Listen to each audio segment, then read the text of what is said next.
हे अग्ना यज्ञना यज्ञना अयो हे यो अग्ना यज्ञना अग्ना भोले बाबा के अग्ना कोना जइबे भोले बाबा के अंगना कोना जइबे अग्ना यज्ञना यज्ञना हे अग्ना यज्ञना अग्ना भोले बाबा के अंगना कोना जइबे ओढ़र दानी के अंगना कोना जइबे।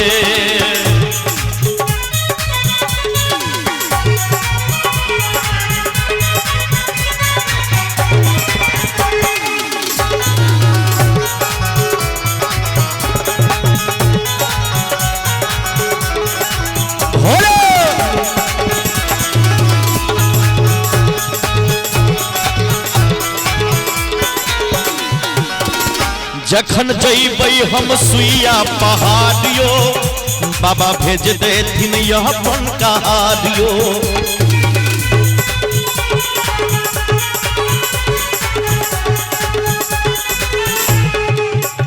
आओ एक और छोटका बाबा की तरफ से सुंदर सन पुरस्कार की नाम मिले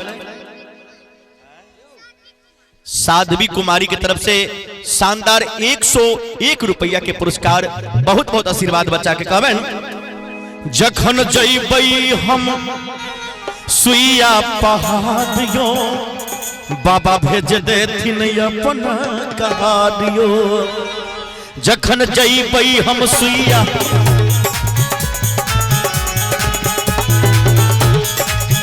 जखन जइबै हम सुइया पहाड़ियो बाबा भेज देथिन अपन कहाड़ियो।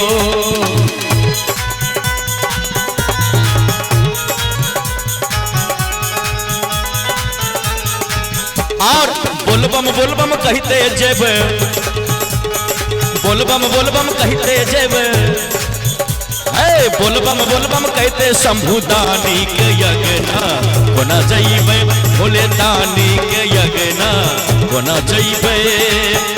बोले शंकर भगवान की जय।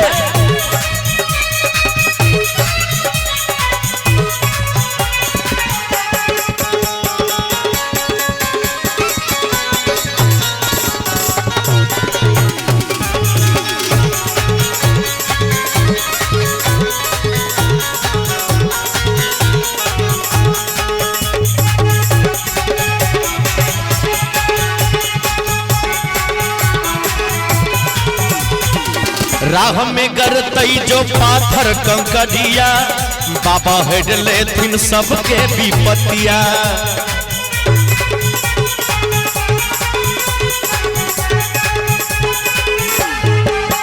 राह में गरतई जो काकर पथरिया बाबा हेड लेथिन सबके विपतिया।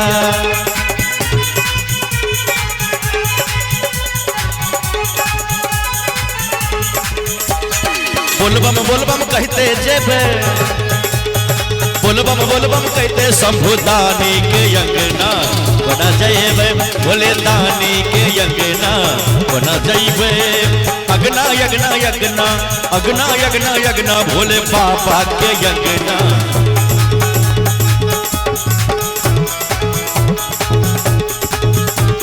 और हाँ चाचा यो चाचा की कहलिए विश्वदास जी की तरफ से शानदार 25 रुपए के पुरस्कार। बोले शंकर भगवान की।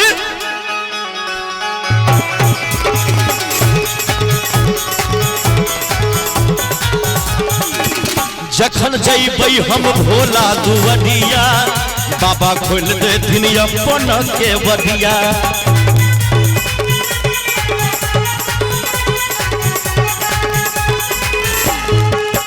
जखन जइबै हम भोला दुवरिया बाबा खोल देथिन अपन कहाड़िया।